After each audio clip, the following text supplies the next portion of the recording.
అదేమో కానీ స్కూల్లో ఉన్నప్పుడు మాత్రం ఒక చిన్న చేంజ్ అయినా చాలా పెద్దగా ఎగ్జైట్ అయ్యేవాళ్ళం. లైక్ ఒక సడన్ రైనీ హాలిడే, లేట్ కమర్గా వచ్చినప్పుడు పీటీ సార్ రాకపోవటం, నోట్బుక్ సబ్మిషన్ అన్నప్పుడు టీచర్ లీవ్ తీసుకోవటం, ఫస్ట్ పీరియడ్ టెస్ట్ అయ్యి ఉంటే ఎలాగో అసెంబ్లీ వల్ల లేట్ అవ్వడం, లంచ్ తర్వాత మీటింగ్ వల్ల మనకి పీటీ పీరియడ్ దొరకటం, ఇలాంటి చిన్న చిన్న సర్ప్రైజెస్ కూడా పెద్ద లెవెల్లో మనని ఎగ్జైట్ చేసేది. ఇవి అన్ని స్మాల్ ధమాకాస్.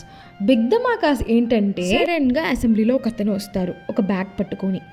ఎవర్రా అని చూస్తే కలర్గా షీట్స్ తీస్తారు. ఏంటంటే ఆరిగామి ట్రైనింగ్ అంటారు. 10 రూపీస్ ఇవ్వండి, ఈ బుక్లెట్లో hundreds and hundreds of crafts చేయొచ్చు అంటారు. చాలా ఎగ్జైట్ అయిపోయి రేపు 10 రూపీస్ తీసుకురావాలి అనుకుంటాం. సమ్ డేస్ మన బందర్లో జరిగే జనవరి టైం ఎగ్జిబిషన్ నుంచి మనుషులు వస్తారు. పింక్ కలర్ కార్డ్ పట్టుకొని, ఇది స్టూడెంట్ పాస్, మీరు వస్తే ఎన్నిసార్లైనా రైడ్ వెళ్ళొచ్చు, 100 రూపీస్ పే చేస్తే చాలు అంటారు. వెంటనే ఫ్రెండ్స్తో అందరం ప్లాన్ చేసి వెళ్ళే వాళ్ళం ఎగ్జిబిషన్కి. Some day surprisingly magic shows జరిగేవి.